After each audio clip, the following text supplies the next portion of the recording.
Here on The Big Debate. Now, when you hear this song, what do you actually think of? Hello, is it me you're looking for? Well, these two guys in the studio with me have taken it one step further, because clearly what we heard there was Lionel Richie, right? But what if I said, Halal, is it me you're looking for?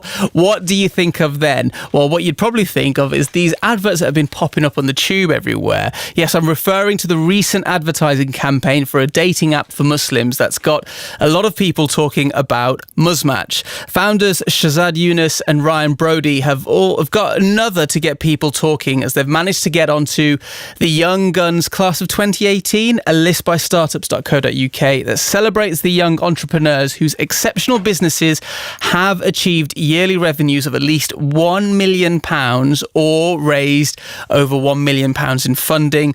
And this is all before the founders have celebrated their 36th birthdays. Gosh, what an introduction that is. Welcome, guys. Shahzad and Ryan, how are you guys doing? Not too bad, thanks. Good morning. Good, thank you. Yeah, Ryan, you don't need to have the headphones on now if you don't want to. I find this quite strange. Yeah, just take them off then. Just take them off. Just come closer, just chat to me. Are you okay? Yeah, I'm good, man. You're quite tall, so if you probably have to talk into the mic. Yeah, I don't have this problem. I'm always this weird, you know. Oh no, is that one of the specifications on your app? Height. Absolutely, yeah. Supposedly, ladies like tall men. Yeah, supposedly. That's what we've heard. Yes. Yes. So tell us take us all the way back to where you want. Did you always want to get into the dating market with apps when you first started this? What happened? Yeah, no. I mean, it was nearly 3.5 years ago. I had a career in banking for about 10 years, but the idea for something like this was always kind of niggling in my head. And then when you call it mainstream dating apps really taking off, the likes of Tinder, Bumble, etc., I literally thought, why has nobody done anything for the Muslim market? For the Muslim market, we were stuck on old horrible websites that everyone hated. They were full of fake profiles, etc., etc. And I thought, for sure we can do this better, and so quit my job, learned how to build apps, and then within about 6 months launched, call it the MVP or the first version of muzmatch, and really proved that there was clearly demand for something like this, and it was just me in my bedroom starting this up, and thought, okay, how can we take this to the next level? So then found my match with Ryan, found him on LinkedIn. Oh no, you swiped right on Ryan. Absolutely, yeah. Swiped Ryan, yeah. How did you fit into all this then? Well, I got this email out of the blue from Shaz. He told me he had 50,000 members. He quit his job, and obviously the prototype was quite rough, but I just thought immediately, wow, there's 1.8 billion people out there that haven't been catered for. How can we make this as broad as possible, but respect the faith? And obviously Shaz knew what he was doing, and we kind of really gelled. And the first time we spoke was 3 hours on the phone. Oh God! And we just spoke every angle. And we just really connected, really. And since then we. Sounds like an assisted marriage between you two here. First time you spoke. Our parents would be proud. So tell me this, you get an email out of the blue on LinkedIn, and usually when you hear these, I've got this really good business proposal, it's going to cater towards 1.8 billion people, it's going to be like this. Sometimes surely you'd think this is too good to be true. What was going on? Well, you do immediately search the App Store and think there must be someone out there doing this right. But no, I think for Shaz, the fact that he was technical as well. Mm-hmm. I'm a technical guy, and you get a lot of emails from non-technical people basically being like, I want you to build all this. And it doesn't really work out. But seeing Shaz actually done it himself, he'd learned how to code, instant respect. And as soon as we spoke and as soon as I realised the opportunity, it was very obvious. Fantastic. So what happened then after you guys got together, had this amazing 3-hour love-in? What happened? It just blossomed from there. Literally, we kind of sat down, we went through the app in its current form. We had a bunch of ideas for, call it version 2.0, that we knew people wanted, things that we wanted to introduce, security measures. So we're like the first app where we have a mandatory security selfie. So when you sign up, we actually ask you to take a selfie there and then. So we prove that the photos you upload are indeed of you. So it cuts out all the fakers, the scammers, all of that kind of stuff. So the whole bunch of stuff that we kind of formed into the new app. And then me and Ryan basically sat there for another 3 months and kind of really worked on the new app, and we built it and we launched it. So call it kind of April 2016 was, in a sense, a relaunch of muzmatch, but with everything that we'd learned up to that point. So why is this different to other apps out there? I think the key is, number one, the intent of users when they sign up. So, for us, we're kind of unashamedly about Muslims finding a partner for life. That's the goal here. We're not about casual dating, hookups, all that kind of stuff. It's a very kind of serious intent.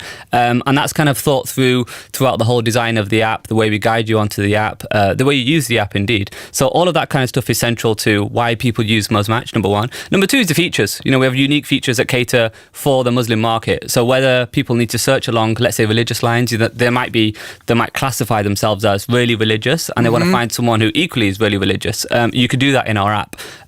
You might, for example, there's an element of a taboo in the community for some people of being out there, telling the world that I'm looking and I'm single, etc. So on the app, you can be completely private. You control who sees you, and you're in control of your photos, etc. And kind of lastly, one thing that we've had, which nobody else on the market has at all, is an element of a chaperone feature. So you can actually allow, be it a parent, a relative, etc., to act as a chaperone on the app. So and the whole point of this is... So there are some elements here where, you've got some sort of parental sort of, bringing that into that sort of assistance into it. Exactly. And the key is just encouraging good behaviour. That's the very heart of it. Yeah. And I think... is this a niche market? In my head, not really. I think it's... Good, I'm glad you said that. Yeah, I think it's not, because we've got 1.8 billion Muslims, so many different sects, Sunni, Shia, Ahmadiyya. Sure. How do you cater for all of them? Because, you can't clearly just lump... Muslims all together, can you? Yeah, no, not at all. I think this is the key of designing an app that caters to all, because exactly as you said, the Muslim community is extremely diverse, from people who are super religious, not very religious, of different religious persuasions. So the key on our app is how do we make one product that kind of fits everybody and is applicable to everyone? And I think that's what we've done. That's the magic in how we've designed it. So we literally have, we were talking to someone yesterday, we literally have people who wear the full niqab on our app versus people who don't wear anything of that kind of sort, if you will. Which for us is really great to see. And that's kind of reflected in the weddings we've seen. It's a real mix of ethnicities, backgrounds, locations. People are literally flying across the world to get married through our app, which is amazing to see. Yeah, I want to hear a little bit more about that from you in a moment, Ryan. But just one more question on this, really, which is like, a lot of people will...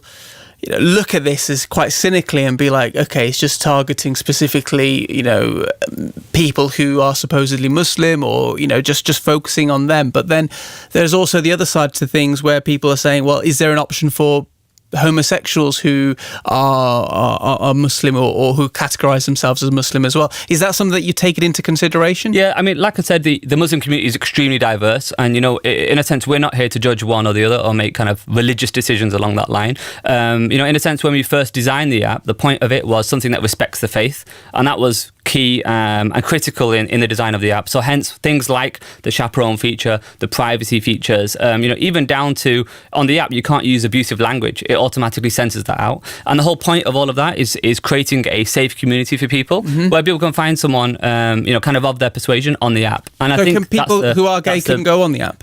Currently the app is for straight Muslims, and that's the kind of from design from the beginning, and that's just the way it is right now. But all of these different aspects are things that we're looking at as we grow, because undoubtedly there could potentially be an option for it in the future. This is all stuff that we're looking at. Exactly that.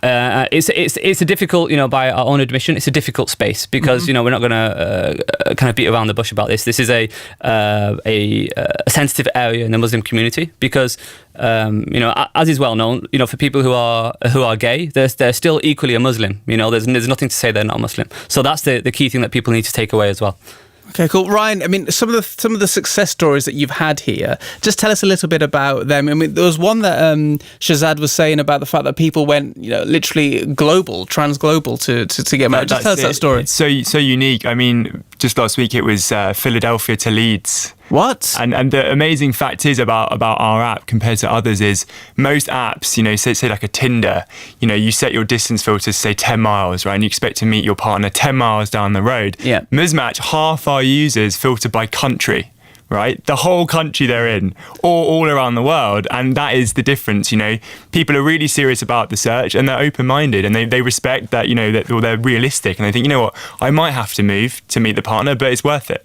So it's not really about like local hookups. Absolutely not. No. Because that's clearly not something that people would want in some sort of Muslim dating app, would they? No. I think it's finding someone on, you have a connection with on multiple levels: your faith, your culture, your family, and that's why our unique feature set caters to it. Why do you think? I'm going to ask both of you here because I don't want to just get Shahzad's opinion on this. But why do you think religious dating apps are necessary? If religion-specific dating apps are necessary, do you think inherently people of a faith will then just want to come back to their faith to get married?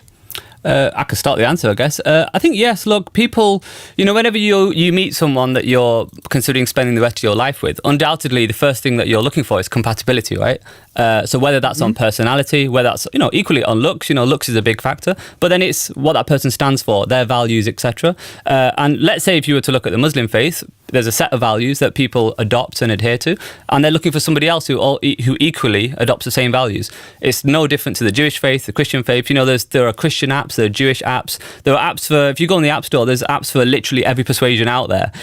So I always find it strange why as soon as there's a Muslim one, everyone suddenly kicks off saying, why is there a Muslim one? When Jewish ones and Christian ones and black dating, etc., these have existed for literally since the inception of the App Store, to cater to different communities. And I think remember, with all these apps, you're not forcing anyone into anything, right? People have their own mindset of what they're looking for, and all the app does is help them. That's literally the simplest point. That's all it does. Yeah. I want to put it out there to actually the audience. Anybody listening, maybe someone wants a bit of advice, get in touch with us, give these guys a question. You can text us 81869 or call us actually 03459 440 445. I would like to know when you use dating apps, if you've used dating apps in the past, do you go for dating sites that are for your religion? What are the sorts of things that you're looking for? I'd love to share some of your experiences as well. So like I said, get in touch with us, 81869. Ryan, just to put it out there, tell us some of the reasons that people have to use dating apps now, and also if there is anybody out there who wants to use dating apps, what would be the things that would make a positive profile for them? I think it's been a problem forever, right? How you meet your partner, and like Shaz said, it really is the biggest decision in your life. You only want to make that decision once. You want to be with this person forever, and I think it really is just expanding the kind of network or the possibility of actually finding the right person.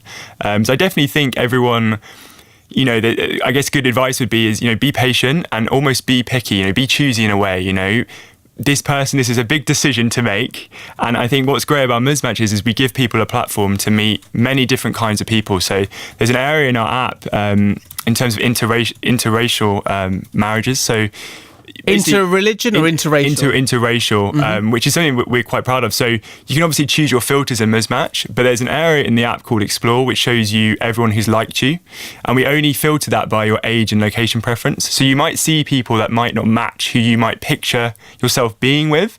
But we have had now countless weddings from people seeing someone in that list who might not at first, they might not think, that's for them or whatever. But, they have a connection and it goes from there. Do you think Muslims, when it comes down to dating, when it comes down to trying to find that person, are they more picky than anyone else? I think probably not more picky. I mean, for sure there's more to consider, possibly, purely because you have different pressures, family pressures, cultural pressures, obviously the religious pressure in that sense as well. But to be honest, I don't think that's necessarily that different from other faiths. For Hindu people, it's the same thing. For Sikh people, same thing. There are different elements at play in terms of finding a partner. So I don't think necessarily that for the Muslim demographics it's any different. I think it's more, you're either, let's say, of a religious persuasion and you want to find someone in that framework, or you're not. And I think one, obviously, undoubtedly, will have more factors at play than, obviously, when you take that out of the equation. Cool. So where did the actual advertising campaign come from? Because, the one with Lionel Richie or the Adele words and all that, where did that come from? Whose idea was that, first of all? For us, it's just a very funny line. Yeah. It's just something that we find personally hilarious, and people have received it really well. Muslims and non-Muslims alike, which has been fantastic. It's been really positive because, for us, a big thing about what we do and how we kind of portray ourselves as a company is, look, this is something positive. This is something lighthearted. This is a positive move forward, let's say for the Muslim community or just for people finding a partner. So we want to do that, our marketing and everything about muzmatch in that kind of light, if you will. So for us, this is just really cements that as something that both Muslims and non-Muslims can appreciate, can find funny and equally get value from. I know this sounds really silly, but do you have to be Muslim to join it? No, so right now we have people who are curious about the faith or are keen to marry a Muslim, so they might be just exploring the faith and are looking for, let's say, a Muslim partner. For us, we allow that on the app. In the app we actually allow you to choose kind of what flavour you are, if you will.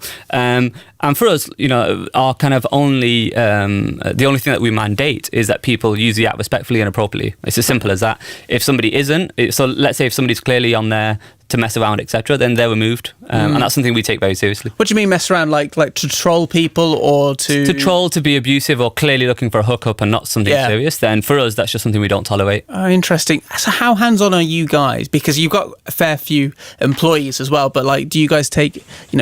Are there people constantly on there moderating? Yeah, absolutely. We have 4 full-time staff already moderating around the clock.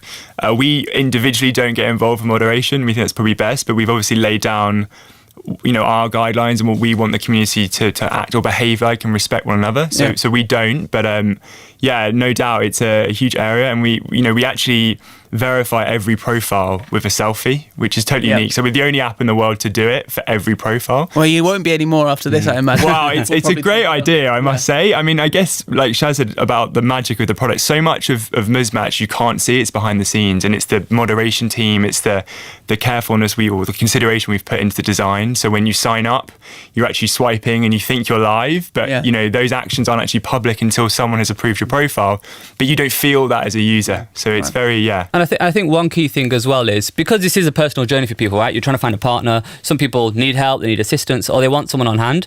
Through our app, you can literally contact the muzmatch team directly in the app whenever you want. So it feels like you're part of something. Exactly that. Like, we're always here to help you. And, indeed, people come to our support staff asking just for advice on a situation, what they should say, etc., etc. So which is exactly got agony aunties. Kind of thing, yeah. Are they actual Asian aunties? No, they're not. No, you should. That wouldn't be fun. No. I've got a text here that I want to read out to you guys. Okay. Hey guys, this is from Milan in London, I think. Milan from London. Crikey. Hey guys, well done on the app. You should look at making just a general Asian gay app. There's nothing on the market for gay South Asians looking for other South Asians. That's from Milan from London. Bit of a user feedback there. Well, not user because he's not using it, but a bit of feedback there for you guys if you ever want to venture out to something else. Yeah, I mean, it's for us right now, like we said, kind of Muslim market is huge, and for us it's a massively underserved market. And we think firmly to do something well, you really need to concentrate on it and give it your all. So right now that's our immediate focus right now. So I mean, the other thing that we've got you on for this morning is the fact that you guys have actually become really successful with this. The Young Guns class of 2018, revenues or raised over £1 million in funding. How has that all happened? Has that been a surprise? Did you think it was going to get to this level? I guess for me, obviously, when I first spoke to Shaz, my gut instantly was this could be a huge user base, so it's like a WhatsApp, but making money out of this audience had not been done before. And the truth is, we actually went over to raise money in the Valley in 2016, and honestly, we were turned away. No one really believed that we could make money out of our audience. And Shaz and I, both being technical, we raced and we built some early monetization, and it's gone really, really well. And obviously, to us, we thought it would work because we thought, hey, this is an audience who are serious about marriage, right? So they're serious about something, they might actually spend money to help their search. But yeah, I guess we've been surprised, I think, to be fair, of how well that side is going. And what's great is, for us, it just gives us more opportunity to reach more users. So that's our mindset. Any money we make, we put into marketing and we help grow the company and reach more people, because I think, we believe we're helping a lot of people and we want to help more people. Yeah, and I think to second that, our app firmly is a freemium app. We have people, most of our users never pay a penny. They use the app, they find a partner, they get married, never paying a penny. For us, that's perfect. That's a great thing, because we clearly see there's a clear social need for particularly Muslims trying to find a partner, and we want to and clearly are helping to solve that. And for us, that's crucial. So along the monetization line, for us, all of our call it paid options are completely optional. All right, enough advertising for you guys now. Right, thank you very much for your time, guys. It's been lovely speaking to you. That was Shahzad, Younas and Ryan Brodie, who have been very successful with their dating app for Muslims called Muzmatch. It's 11:33 here on The Big Debate.